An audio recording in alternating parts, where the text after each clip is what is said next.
Tenth मस्ती Randhir sir में आपका स्वागत है। आज हम नए चैप्टर के रूप में केमिस्ट्री का नया चैप्टर लेकर आए हैं।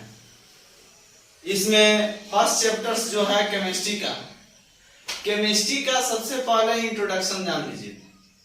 केमिस्ट्री जो है वह कीमिया शब्द से निकला हुआ है। केमिस्ट्री इजिप्ट वर्ड कीमिया से निकला हुआ है।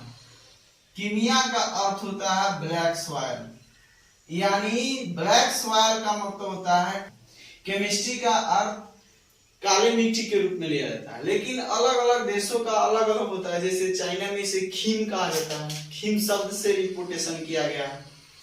केमिस्ट्री के पिता लवोइजे को कहा जाता है। लवोइजे या लेवेसिए को इक्वेशंस माने होता है समीकरण। हम लोग सबसे पहले जानेंगे कि दैनिक जीवन में रासायनिक अभिक्रिया का क्या महत्व है। रासायनिक अभिक्रिया न हो तो क्या हो सकता है, ठीक है। एक भौतिक अभिक्रिया होती है, एक रासायनिक अभिक्रिया होती है। तो भौतिक अवस्था यह होता है जो अपने पहले अवस्था में परिवर्तित हो सके, और रासायनिक अभिक्रिया जो दूसरा का पहले वाली अवस्था में नहीं परिवर्तित हो सके। जैसे गर्मी के मौसम में कुछ घंटों में दूध खट्टा हो जाता है, इसमें रिएक्शन होता है। दूध का खट्टा होना एक रिएक्शन का पार्ट है। दूध से दही बनना, लेकिन दही से दूध बनना इम्पॉसिबल है। दूध से दही बन जाएगा लेकिन दही से दूध बनना इम्पॉसिबल है। इसी को केमिकल रिएक्शन कहा जाता है। जंग लगना, ठीक है ना, एक रिएक्शन है। भोजन का पचना एक रिएक्शन है। उसके पश्चात शराब का बनना, जैसे आप ब्रांडी होता है, वोदका होता है, विस्की होता है। तो ये सब जो होते हैं इसको सब्सटेंस को क्या किया जाता है, किण्वनीकरण करके। जैसे अंगूर को क्या किया जाता है, सड़ाकर, उसी को किण्वनीकरण कहा जाता है। सड़ाकर विस्की बनाई जाती है। तो वही शराब का बनना एक केमिकल रिएक्शन है। रासायनिक अभिक्रिया किसे कहते हैं, तो याद रखिएगा, जब कोई पदार्थ अकेले अथवा दूसरे पदार्थ के साथ, जब कोई पदार्थ अकेले अथवा दूसरे पदार्थ के साथ क्या करके, क्रिया करके भिन्न गुणधर्म वाले नए पदार्थ का निर्माण करते हैं। जब कोई एक पदार्थ दूसरे पदार्थ से अभिक्रिया कर लेता है, गठबंधन करके एक नया पदार्थ का निर्माण करता है जो पहले वाले पदार्थ का गुणधर्म से अलग होता है, उसे हम लोग रासायनिक अभिक्रिया करते हैं। जैसे पहला एलिमेंट हम मान लिए ए हो गया, दूसरा एलिमेंट बी हो गया, यानी ए और बी दोनों मिलकर नए गुणधर्म वाले पदार्थ बना दिए सी। यही केमिकल रिएक्शन होता है। जैसे मैग्नीशियम जो होता है, मैग्नीशियम के फीता वो चांदी के जैसा सफेद होता है। लेकिन जैसे प्रयोगशाला की बात की जाए तो प्रयोगशाला में इस फीते के ऊपर एक प्रकार से ऑक्साइड के परत चढ़े होते हैं, जिसे मैग्नीशियम ऑक्साइड कहा जाता है। उसको सरेस पेपर यानी सैंड पेपर से साफ करके जब उसको जलाया जाता है तो ज्वाला के साथ फटफट करके वह ध्वनि फेंकता है, ध्वनि रिलीज करता है, ठीक है, फटफट के साथ। तो मैग्नीशियम चांदी के जैसा होता है, ठीक है, चांदी के 2 कॉपी माना जाता है इसको। तो मैग्नीशियम के साथ ऑक्सीजन O2 यानी जलाया जाना का सूत्र रासायनिक अभिक्रिया में O2 होता है। Mg + O2 मिलकर MgO यानी मैग्नीशियम ऑक्साइड बन गया। जिंक के साथ हाइड्रोक्लोरिक अम्ल मिलाया जाता है तो जिंक क्लोराइड बनता है और हाइड्रोजन गैस निकलता है। तो यह जो है रिएक्शन की बात है, यानी अभिक्रिया की बात है। जिंक के साथ तनु सल्फ्यूरिक अम्ल मिलाया जाता है तो जिंक सल्फेट प्लस हाइड्रोजन बनता है। इसके बाद वाले जो क्लास आएंगे इसको बताएंगे कैसे बनते हैं। रासायनिक अभिक्रिया की परिवर्तन जो होते हैं कुछ टर्म्स होते हैं। जैसे पहला परिवर्तन जो होता है अवस्था में परिवर्तन, माने कहता है केमिकल रिएक्शन कि हम कुछ परिवर्तन भी करेंगे। पहला परिवर्तन होता है अवस्था में परिवर्तन हो जाता है। दूसरा का रंग कलर चेंज हो जाता है रिएक्शन होने के बाद। तीसरा का यह पोजीशन बन सकता है कि कुछ अवक्षेप प्राप्त हो। चौथा यह हो सकता है कि उससे गैस रिलीज हो, गैस निकले। पांचवा हो सकता है कि टेम्परेचर में चेंजिंग हो सकती है।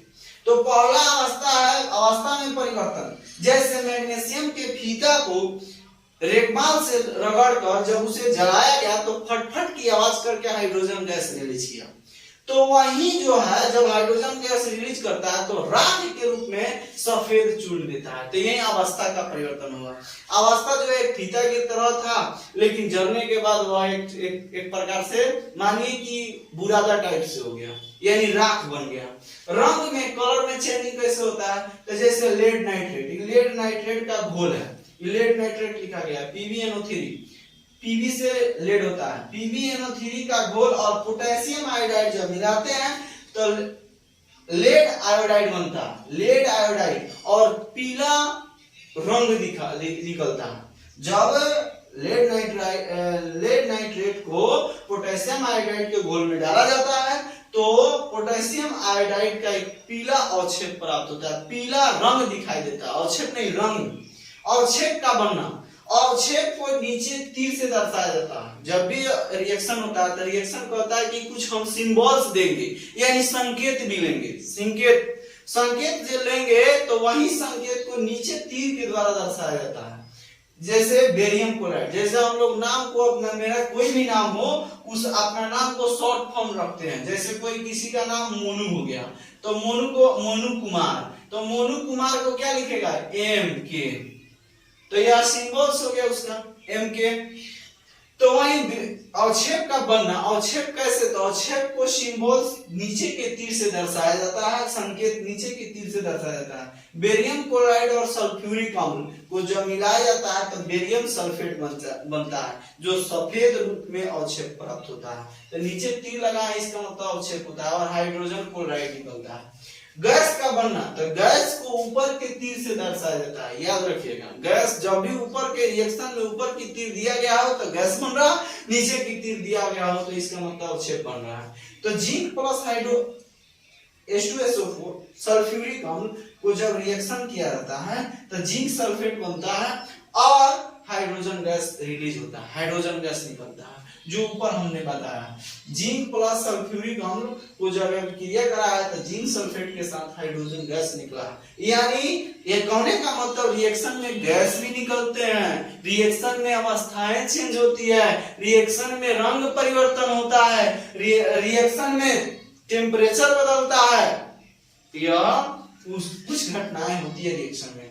अगला है ताप में परिवर्तन। तो ताप को रिएक्शन में डेल्टा से सूचित किया जाता है। ये त्रिभुज वाला जो है ना, ये डेल्टा है, कहती है डेल्टा। तो बिना बुझा हुआ चूना, आप चूना बाजार से लाइए और उस चूना में क्या कीजिए, थोड़ा पानी डाल दीजिए। जैसे पानी डालेंगे तो उसमें से टेम्परेचर निकलने लगता है, ताप निकलने, गर्म होने लगता है। और अच्छा, आपने गांव में देखा होगा, नाद में क्या किया जाता था, पुराने जमाने के लोग अपने घरों को पेंट करने के लिए, अपने घरों को पुछारा करने के लिए क्या करता था, नदवा में चूना को रख देता था, पहले पानी रख के चूना रख देता था, और चूना रखने के पश्चात उसको रात भर छोड़ दिया जाता था। बिहान मेला देखा जाता था कि नदवा खूब झकास है, लेकिन नदवा चिसिक जाता था। काहे चीज का? टेम्परेचर के कारण। टेम्परेचर उसको क्या कर दिया, इतना गर्म होता है कि उसको नाद को क्या कर देता है, नाद में दरारें आ जाती है। तो बिना बुझा हुआ चूना के साथ पानी मिलाया जाता है तो बुझा हुआ चूना और उष्मा निकलता है। ये आप लोग देखे होंगे, जो सुरती खाने वाले व्यक्ति होते हैं वो भी चूना वैसा ही बनाया जाता है। ठीक है, अब हम लोग देखेंगे रासायनिक समीकरण। रासायनिक समीकरण किसे कहते हैं या केमिकल इक्वेशन किसे? ठीक है, तो देखिए, रासायनिक अभिक्रिया को समीकरण के रूप में व्यक्त कर देना, अथवा दो या दो से अधिक अभिकारक मिलकर जब नए उत्पाद बनाते हैं उनको रासायनिक सूत्रों द्वारा दर्शा देना ही रासायनिक समीकरण कहलाता है। यानी अभिकारक मिलकर उत्पाद बनाता है, इसको रासायनिक सूत्रों द्वारा बता देना ही क्या कहलाता है, रासायनिक समीकरण। अब सबसे पहले अभिकारक किसे कहते हैं? रासायनिक अभिक्रिया में जो भाग लेता है उसे अभिकारक कहते हैं।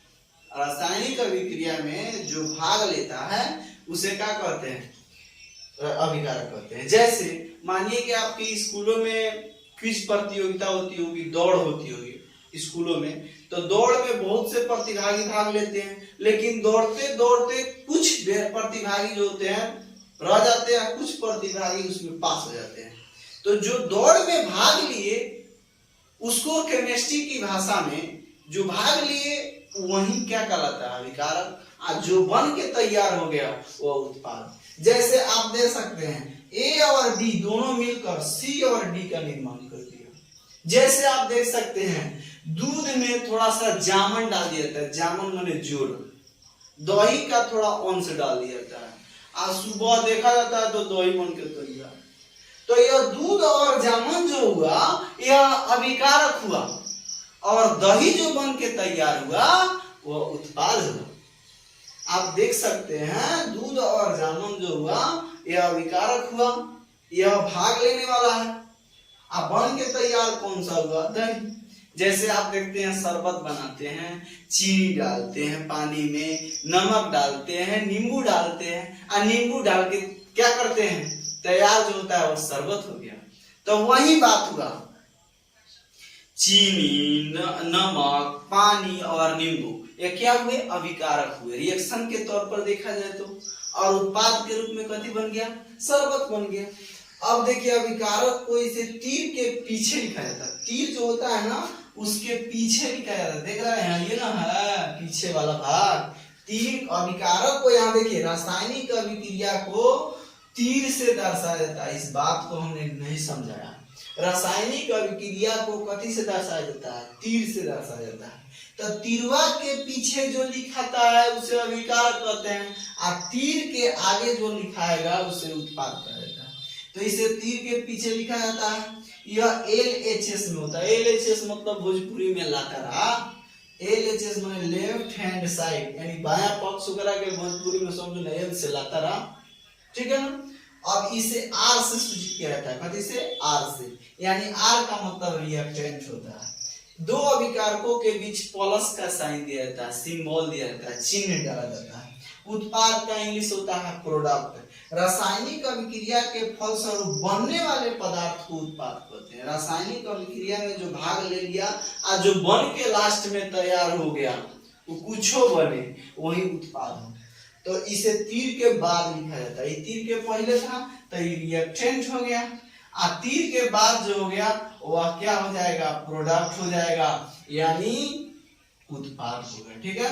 उत्पाद को प्रतिफल भी कहा जाता है, उत्पाद को क्या कह सकते हैं, प्रतिफल भी कह सकते हैं। उत्पाद को क्या कह सकते हैं, प्रतिफल भी कह सकते हैं। यह RHS में होता है, RHS माने ये तो लातरा हो गया, तो बचा कौन, दहिना, तो दहिना को RHS कहा जाता है, यानी राइट हैंड साइड, ठीक है। दो उत्पादों के बीच भी प्लस का साइन लगाया जा सकता है और इसे P से सूचित किया जाता है, यानी दो या दो से अधिक रिएक्टेंट मिलकर एक प्रोडक्ट का निर्माण करते हैं जो भिन्न गुण वाले होते हैं, उसी को ना हम लोग केमिकल रिएक्शन कहे थे। अब शब्द समीकरण जान लीजिए क्या होता है, तो रासायनिक अभिक्रिया को शब्द में ही लिख देना शब्द समीकरण कहलाता है। रासायनिक अभिक्रिया को शब्द में लिख देना, जैसे आप मैथमेटिकली टर्म में आ जाइए तो हम लोग मैथ में कुछ शब्द लिखते हैं, जैसे एक लिख देते हैं तो एक हो गया, इस शब्द हो गया, लेकिन उसी को यहाँ पे ऐसे लिखेंगे तो ये कुछ अंक हो गया। तो वही कह रहा है रासायनिक अभिक्रिया को शब्द में लिखना ही शब्द समीकरण कहलाता है। जैसे magnesium plus oxygen, magnesium plus oxygen मिलकर क्या बनाता है, मैग्नीशियम ऑक्साइड बनाता है, ठीक है। तो यह शब्द समीकरण हो गई। अब आता है कंकाली समीकरण, किसे कहते हैं, तो शब्द समीकरण को रासायनिक सूत्र द्वारा व्यक्त करना, शब्द समीकरण को रासायनिक सूत्र द्वारा व्यक्त करना ही क्या कहलाता है, कंकाली समीकरण। जैसे हुआ देखिए मैग्नीशियम के लिए हमने लिख दिया Mg, मैग्नीशियम के लिए हमने क्या लिखा Mg, और ऑक्सीजन के लिए हमने लिखा क्या O2, तो यह कंकाल हो गया, उसका कंकाल, ठीक है ना। मैग्नीशियम के लिए Mg लिखा, ऑक्सीजन के लिए O2 लिखा, ठीक है। तो इस यह मिलकर क्या बन गया, MgO, MgO का मतलब हो गया मैग्नीशियम ऑक्साइड। यानी कहने का मतलब शब्द समीकरण को रासायनिक सूत्रों द्वारा व्यक्त करना ही कंकाली समीकरण कहलाता है। और रासायनिक अभिक्रिया द्वारा व्यक्त कोई सूचनाएं नहीं होती है। रासायनिक अभिक्रिया कहता है कि हम कुछ सूचना नहीं देंगे। जैसे हम लोग का होता है, अगर कोई छोटा में थे तो कोई हमको मार देता था तो तुरंत जाके इन्फॉर्म कर देते कि फलाना के बेटा हमको मारा है या फलाना हमको मार दिया है। तो मम्मी पापा क्या करते थे, आते थे और झगड़ा करना शुरू कर देते थे। तो सूचना हम दिए कि ना मम्मी पापा को, वो मम्मी पापा सूचना प्राप्त करके ही आकर उनसे क्या पूछताछ करना शुरू कर दिए। तो रासायनिक अभिक्रिया कुछ सूचनाएं भी देता है। जैसे पहला सूचना क्या होता है, अभिक्रिया में कौन कौन पदार्थ भाग ले रहा है। ठीक है, जैसे आपको कोई मारा था तो कौन कौन भाग लेकर मारा था। मारने के पश्चात आपको सिर फूटा या चोट लगा तो यह प्रोडक्ट के रूप में हो गया आपका। और क्रिया में कौन कौन पदार्थ भाग ले रहा है तथा कौन पदार्थ बन रहा है, यही जो होता है फर्स्ट इंफॉर्मेशन देता है, यानी information convert by chemical equation. तो क्रिया में कौन कौन पदार्थ भाग ले रहा है, कौन पदार्थ बन रहा है। जैसे H2 और O2 मिलकर जल का निर्माण कर देता है। तो भाग लेने वाला हुआ H2 और O2, अब बनने वाला कौन हुआ, H2O हुआ। उसके पश्चात अभिकारक के क्रमशः कितने परमाणु अथवा अणु, अभिक्रिया पर उत्पाद के कितने परमाणु अथवा अणु यानी मोल बनाते हैं। माने अभिकारक में कितना परमाणु आया, कितना मोल बना, कितना अणु था, उत्पाद में कितना परमाणु है, कितना अणु है या मोल है। जैसे हमने देख सकते हैं 2H2 plus O2 बराबर 1 to 2H2O, यानी रिएक्टेंट के रूप में H2O2 है और जल है। तो है देखिए आप परमाणु में हाइड्रोजन के पास कितना अणु है, परमाणु माने हाइड्रोजन के पास कितना परमाणु है, तो 2 गो 4 गो, 2 दूनी 4 हो गया। लेकिन ऑक्सीजन की बात कही जाए तो 2 ही गो है, यानी नीचे जो रहता है वो परमाणु है, नीचे जो रहता है लाभ के नीचे, यानी एटम के लाभ के नीचे जो रहता है वो परमाणु है। ठीक है ना। अणु कौन होता है, अणु बगल में, यानी बगल में ही जो होता है अणु होता है। ठीक है, बगल में जो होता है अणु होता है, और जो पैर के एटम के नीचे यानी एलिमेंट के नीचे लाभ के नीचे जो होता है वह परमाणु को डिनोट किया जाता है। अब अणु देखिए हाइड्रोजन में कितना है, 2 गो है, लेकिन वही बात ऑक्सीजन में कही जाए तो यहाँ बगल में 1 गो है, तो यानी ऑक्सीजन में 1 गो है। तो जितने अणु रहते हैं उतना मोल बनता है, जितने अणु रहते हैं उतना मोल बनता है, जितने अणु रहते हैं उतना मोल बनता है। यानी देखो ना, अणु की संख्या 2 थी तो मोल की संख्या भी 2 होगी। यहाँ अणु की संख्या ऑक्सीजन में 1 थी तो मोल की संख्या भी 1 होगी। यहाँ देखिए ना H2O यानी जल के कितने अणु हैं, तो 2। जो बगल में रहते हैं अणु, नीचे रहते हैं वो परमाणु, तो जितना अणु रहेगा उतना मोल रहेगा। ठीक है, मिलते हैं नेक्स्ट शॉर्ट में, तब तक के लिए थैंक यू।